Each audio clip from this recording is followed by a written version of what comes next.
नमस्कार दोस्तों, महर्षि मेही गुरुकुल में आप सभी का स्वागत है। आप लोग कैसे हैं? मुझे उम्मीद है आप लोग अच्छे हैं, स्वस्थ होंगे। आप लोग का पढ़ाई अच्छी तरह से चल रहा है। तो अभी बोर्ड एग्जाम 10वीं क्लास का एग्जाम आने वाला है। 10 क्लास का एग्जाम बहुत कम समय है, ज्यादा समय है नहीं। तो इसको देखते हुए मैं अपना महर्षि मेही गुरुकुल की ओर से मैं सारा टॉपिक को मैं कम समय में और बहुत अच्छी तरह से समझाते हुए मैं आप लोगों को पढ़ाऊंगा। और यदि आप इस YouTube चैनल को सब्सक्राइब नहीं किए हैं तो जरूर से जरूर सब्सक्राइब, लाइक, शेयर जरूर कीजिए। चलिए, क्लास स्टार्ट करने के पहले मैं बताना चाहूंगा कि आप लोग कॉपी और पेन को निकाल लीजिए, क्योंकि जो भी पढ़ाऊंगा उसको नोट डाउन कीजिए। नोट डाउन करने से क्या होगा, एक बार पढ़िएगा और लिखिएगा तो जल्दी बहुत ज्यादा दिनों तक याद रहेगा। चलिए, सबसे पहले मैं लाया हूं कक्षा 10 का।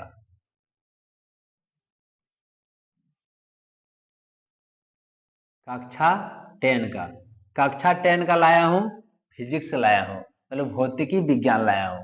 और इसमें 10वां चैप्टर में है। 10वां चैप्टर में है प्रकाश, परावर्तन तथा अपवर्तन।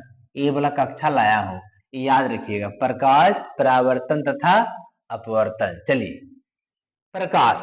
प्रकाश क्या है? प्रकाश वह ऊर्जा है जिसके द्वारा हम वस्तु को देख सकते हैं। मतलब प्रकाश क्या है? प्रकाश वह वस्तु जो हम वस्तु को देख सकते हैं।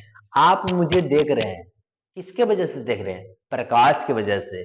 प्रकाश नहीं रहेगा तो आप मुझे देख पाएंगे नहीं। आप डिजिटल बोर्ड में जो अभी लिखा हुआ दिख रहा है, तो किसके कारण से दिख रहा है? प्रकाश की वजह से।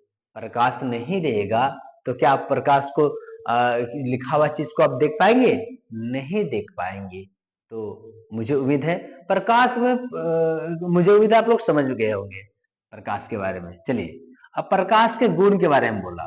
प्रकाश के गुण क्या है? चलिए, जैसे कि गुण या उसको हम विशेषता भी बोल सकते हैं कि प्रकाश की विशेषता क्या है। चलिए, आसान सा भाषा में बताऊंगा। एक लड़का है, बोलेंगे ये लड़का का क्या क्या गुण है बताइए। तो बोलेंगे ये लड़का बहुत तेज है, ये प्रत्येक दिन स्कूल जाता है, ये प्रत्येक दिन स्कूल का सारा होमवर्क को पूरा करता है, साथ में घर में मम्मी पापा के काम में भी सहयोग करता है। तो ये क्या है? ये लड़का का गुण है। उसी तरह प्रकाश का भी गुण हम लोग पढ़ेंगे, समझ में आ गया होगा। चलिए, क्या बोला? प्रकाश सरल रेखाओं में गमन करता है। प्रकाश जो है ना, सरल रेखा में गमन करता है, टेढ़ी मेढ़ी रेखा में गमन करता नहीं है। प्रकाश जो है सीधी रेखा में, कौन रेखा में? सरल रेखा में, सीधी रेखा में गमन करता है। आप अपने घर पे टॉर्च कोई भी चीज जलाइए तो सीधी सूर्य के प्रकाश की रोशनी आ रही है। कैसे आ रहा है? सीधी रेखा में आ रही है, पूरा सीधा है, टेढ़ा नहीं आती है। क्या आता है? क्या आप अपने सूर्य को देखिए, आपका सूर्य जो उगा है तो क्या टेढ़ा बेढ़ा आता है? क्या उसका प्रकाश नहीं आता है, वो सीधा रेखा में आता है। आगे बोला प्रकाश विद्युत चुंबकीय तरंग है। प्रकाश जो है ना विद्युत चुंबकीय तरंग है, इसलिए इसे संचरण के लिए माध्यम की आवश्यकता नहीं पड़ती। तो इसको एक जगह से दूसरे जगह जाने के लिए किसी माध्यम की आवश्यकता नहीं पड़ती है। अगला हम बोला प्रकाश और पारदर्शी वस्तुओं की तीक्ष्ण छाया बनाता है। मतलब प्रकाश जो है, सूर्य के प्रकाश जो है, कोई सूर्य के प्रकाश नहीं, कोई भी प्रकाश बोलिए, कि सूर्य के प्रकाश जो है और पारदर्शी वस्तुओं की तीक्ष्ण छाया बनाता है। बहुत छोटा छाया उसका एकदम पूरा छाया बनाता है, कम छाया बनाता है, तीक्ष्ण छाया बनाता है। चलिए आगे देखेंगे। आगे बोला, आगे क्या बोला? आगे बोला कि प्रकाश जो है ना, प्रकाश की चाल जो निर्वात में सबसे अधिक होता है। हम बोलेंगे प्रकाश की चाल सबसे ज्यादा कहाँ होता है? तब बोलोगे निर्वात में होता है। प्रकाश की चाल सबसे ज्यादा कहाँ होता है? निर्वात में होता है। तो उसका कितना होता है? 3 × 10⁸ मीटर पर सेकेंड होता है। प्रकाश के निर्वात में सबसे अधिक होता है, पर निर्वात में सबसे अधिक उसका होता है चाल। तो चाल कितना होता है? बोले प्रकाश की चाल पूछ देगा तुम लोग को क्वेश्चन में, एग्जाम में, प्रकाश की चाल कितनी होती है? तो वहां 4 ऑप्शन रहेगा, या ऑप्शन नहीं रहेगा तो ऐसे भी रहेगा, वहां लिखना है 3 × 10⁸ मीटर सेकेंड। चलिए अगला टॉपिक, प्रकाश का परावर्तन। प्रकाश का परावर्तन का ध्यान से समझिए। प्रकाश का परावर्तन क्या है? देखिए, बोला उच्च कोटि की पॉलिश किया हुआ पृष्ठ जैसे कि दर्पण अपने पर पड़ने वाले अधिकांश प्रकाश की परावर्तन कर देता है। बोला अपना जो भी प्रकाश होता है परावर्तन कर देता है। जैसे प्रकाश का परावर्तन देखिए,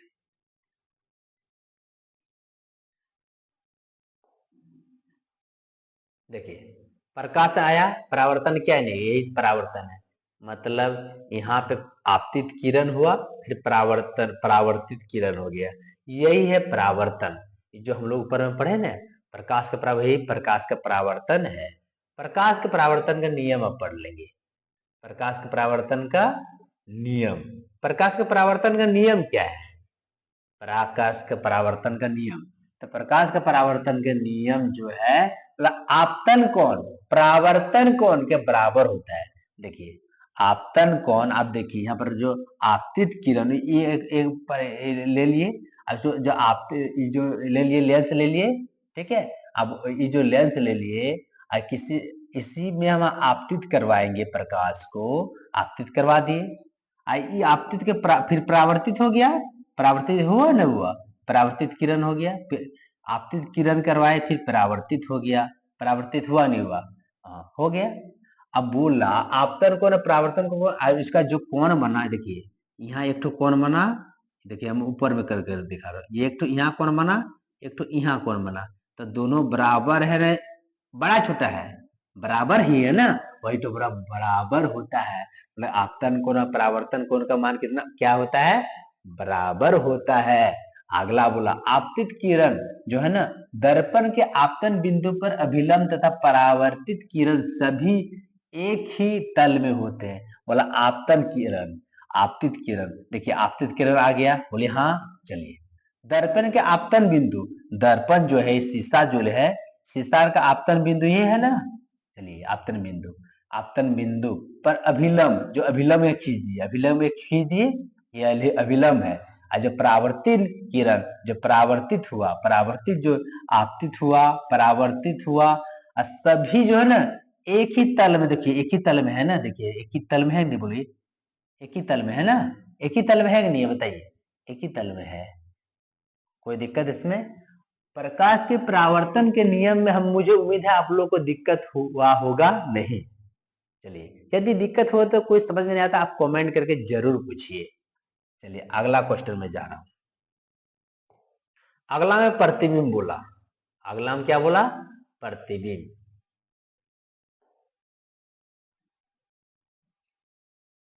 प्रतिबिंब देखिए, प्रतिबिंब क्या है? मतलब प्रतिबिंब वहां बनता है जिस बिंदु पर कम से कम दो परावर्तित किरण प्रतिच्छेदित होती है या प्रतिच्छेदित प्रतीत होती है। मतलब जहां पर प्रतिबिंब, प्रतिबिंब जहां बोला प्रतिबिंब वहां ही पर बनता है जिस बिंदु पर कम से कम दो परावर्तित, मतलब एक तो आपतन फिर एक परावर्तन हो, वहीं पर मैं आपका प्रतिबिंब बनेगा। और बोला आगे देखो, आगे क्या बोला? वास्तविक प्रतिबिंब और वास्तविक प्रतिबिंब और आभासी। आपको पता है आभासी को बोलते हैं काल्पनिक प्रतिबिंब, आभासी को क्या बोलते हैं? काल्पनिक प्रतिबिंब बोलते हैं।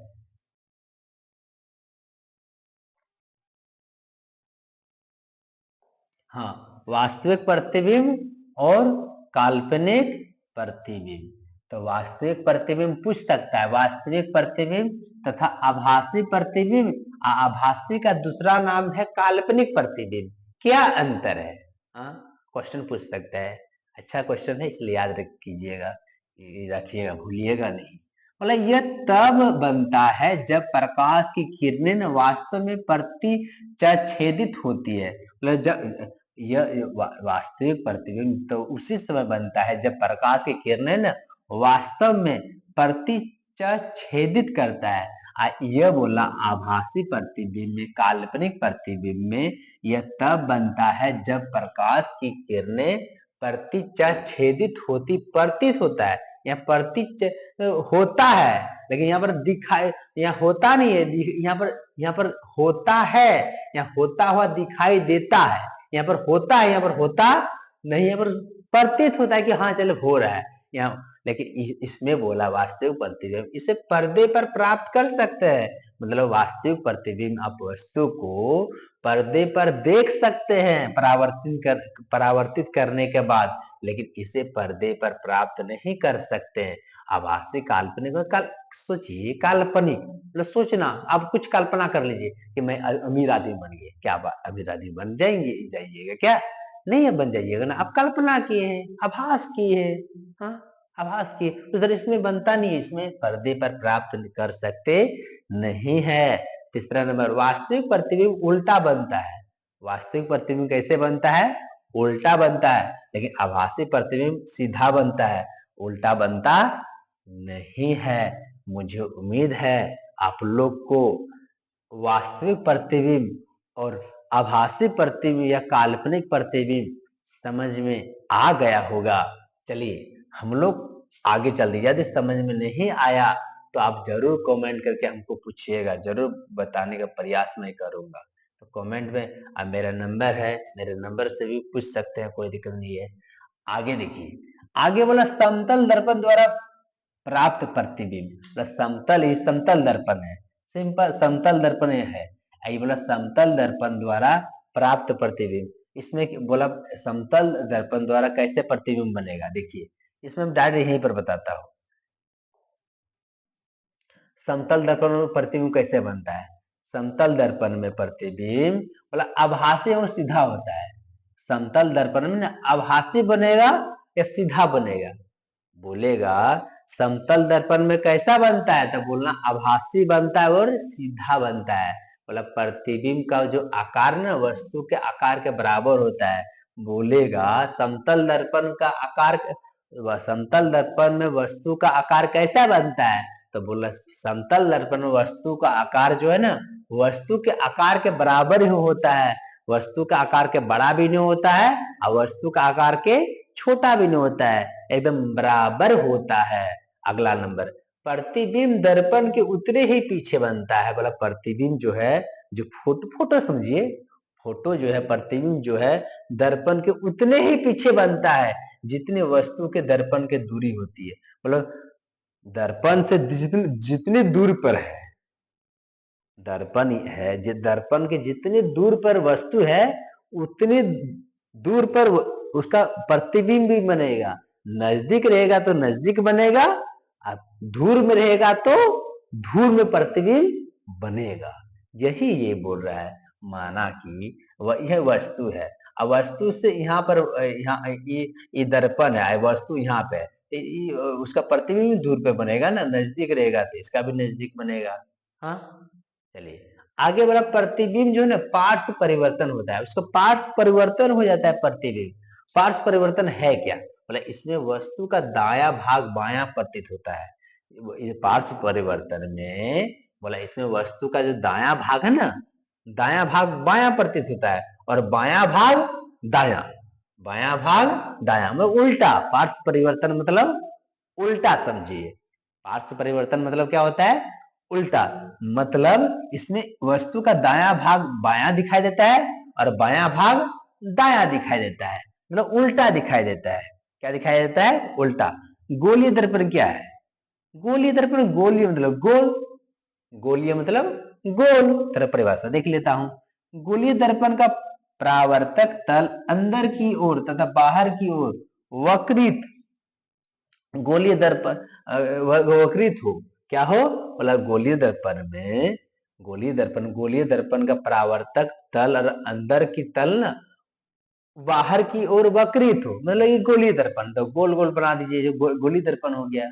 कौन दर्पण हो गया, गोलीय दर्पण हो गया। और गोलीय दर्पण में भी, गोलीय दर्पण में भी क्या बोला कि अवतल दर्पण किसे, अब गोलीय दर्पण कितने प्रकार होते, दर्पण दो प्रकार का, अवतल दर्पण और उत्तल दर्पण।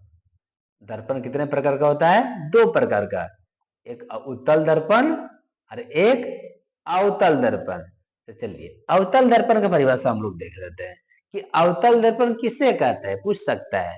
उत्तल दर्पण किसे कहते हैं, बोलेगा दर्पण कितने प्रकार के होते हैं, अब उसको परिभाषित करें, तो उसको परिभाषित हम लोग अवतल दर्पण को करेंगे। अवतल दर्पण कहते किसे हैं, मतलब गोलीय दर्पण जिसका परावर्तक पृष्ठ अंदर की ओर अर्थात गोले के केंद्र की ओर वक्रित हो उसे अवतल दर्पण कहता है। मतलब गोलीय दर्पण एक गोलीय दर्पण है ना, गोल गोल गोल वाला जो दर्पण हो ना, गोल वाला दर्पण को आधा ठो काट के यहाँ रख दिए कि इतना सारा भाग को देखिए, इतना सारा काट को हम यहाँ पर रख दिए।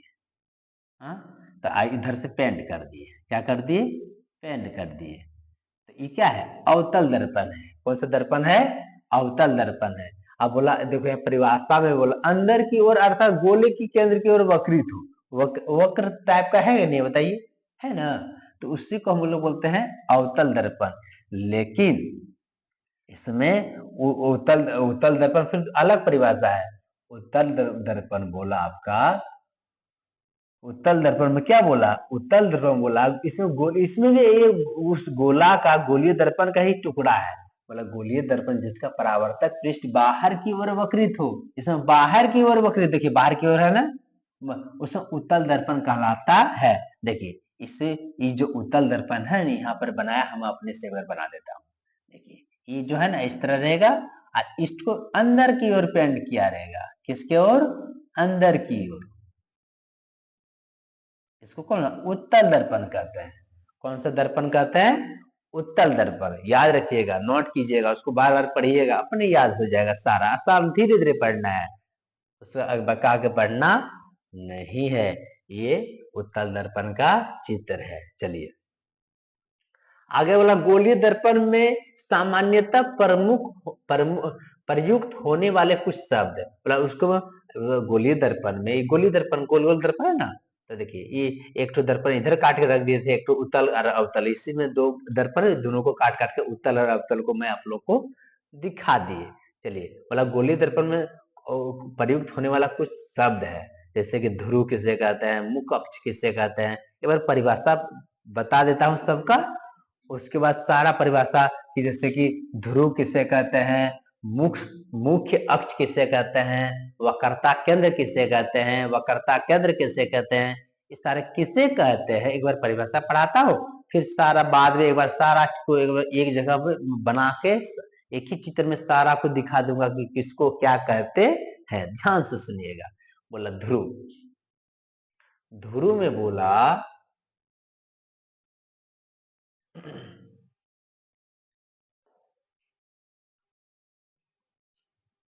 ध्रुव में क्या बोला है, ध्रुव में क्या बोला, ध्रुव बोला गोलीय दर्पण के परावर्तक पृष्ठ के केंद्र को दर्पण का ध्रुव कहते हैं। मतलब गोलीय दर्पण के परावर्तक पृष्ठ जो होता है ना, उसी परावर्तक पृष्ठ को, केंद्र को दर्पण का ध्रुव कहते हैं। यह दर्पण के पृष्ठ के पर स्थिर रहता है। जो दर्पण का जो पृष्ठ रहता है, दर्पण का ये जो पृष्ठ रहता है इसी में स्थिर रहता है। ध्रुव की प्राय 30 अक्षर से निरूपित करता है। मतलब यहाँ पे जो रहता है, याद रखिएगा, मैं सारा दिखाऊंगा, उसको हम लोग पीस से शुरू कर, बोलेगा ध्रुव को किससे शुरू करते हैं, बोलना पीस से। किससे, तब जब इस तरह का दर्पण बनाओगे तो वहां लिखना पड़ेगा, कैसे क्या लिखना सारा मैं बताऊंगा। चलिए परिभाषा देख लेता हूं। मुख्य अक्ष मतलब गोलीय दर्पण के ध्रुव तथा वक्रता त्रिज्या से गुजरने वाली एक सीधी रेखा को मुख्य अक्ष कहते हैं। मुख्य अक्ष को दर्पण के ध्रुव पर अभिलंब रहता है। वक्रता केंद्र मतलब वक्रता केंद्र, गोलीय दर्पण का परावर्तक पृष्ठ एक गोले का भाग है। मतलब वक्रता केंद्र का जो होता है ना, गोलीय दर्पण का परावर्तक पृष्ठ एक गोले है, गोले का एक भाग है। इस गोले का केंद्र जो ना, गोलीय दर्पण वक्रता केंद्र कहलाता है। यह अक्षर सी से निरूपित करता है। वक्रता केंद्र को किससे सूचित करते हैं, सी से। अब वक्रता त्रिज्या जो है गोलीय दर्पण का परावर्तक पृष्ठ जिस गोले का भाग है उसकी त्रिज्या दर्पण की वक्रता त्रिज्या कहलाती। इसे अक्षर आर से निरूपित करते हैं। वक्रता त्रिज्या को किससे निरूपित करते हैं, आर से। किससे निरूपित करते हैं, आर से निरूपित करते हैं। किससे, आर से। चलिए अब आगे देखते हैं। अब मुख्य फोकस को, किसको, मुख्य फोकस। मुख्य फोकस, फोकस कहते हैं किसको है, मतलब मुख्य फोकस जो है ना, मतलब मुख्य अक्ष पर वह बिंदु जहां मुख्य अक्ष के समानांतर किरणें आकार मिलती है, यह परावर्तित किरणें मुख्य अक्ष पर एक बिंदु से आती हुई महसूस होती है, वह बिंदु गोलीय दर्पण का मुख्य फोकस कहलाता है। आगे गोलीय दर्पण के ध्रुव तथा मुख्य फोकस के मध्य की दूरी फोकस दूरी कहलाती है। इसे अक्षर एफ द्वारा निरूपित करते हैं। किसके द्वारा गोलीय फोकस दूरी को किससे निरूपित करते हैं? एफ द्वारा। बोला छोटे द्वारक के गोलीय दर्पण के लिए वक्रता त्रिज्या फोकस दूरी से दुगुनी होती है। कितना होती है? दुगुनी। इसलिए हम लोग कह सकते हैं आर बराबर 2f। आर बराबर कितना क्या बोल सकते हैं? 2f बोल सकते हैं। और सारा को जितना मैं बताया अभी मैं तुम लोग को, चलिए जैसे कि अभी हम आप लोग को वक्रता केंद्र, वक्रता त्रिज्या, फोकस, फोकस दूरी, मुख्य अक्ष सारा का परिभाषा बताया, यहाँ सबको दिखा दिया हूँ। सबसे पहले ये हम लेंस ले लिए, इसमें हम लोग ये दर्पण ले लिए, दर्पण के लेके यहाँ पे हम लोग पी लिखे ना, इसको पी बोलते हैं। यहाँ पी से इसको सूचित करते हैं, लिखते हैं। इस पी को बोलते हैं ध्रुव। क्या कहते हैं? ध्रुव। सबसे पहले यहाँ पर एफ फोकस, यहाँ इसको बोलते हैं फोकस। इसको फोकस को सूचित करते हैं कैपिटल एफ से। किससे सूचित करते हैं फोकस दूरी को? फोकस को सूचित करते हैं कैपिटल एफ से, लेकिन फोकस दूरी को सूचित करते हैं स्मॉल एफ से। और यहां से लेके एफ से लेके पी तक के बीच की दूरी को फोकस दूरी कहते हैं। एफ से लेके पी तक की दूरी को मतलब फोकस और ध्रुव के बीच में फोकस दूरी कहते हैं। ठीक है, चलिए ये जो लाइन है, ये जो हम बड़ी वाला लाइन लिखे हैं, यहां से यहां तक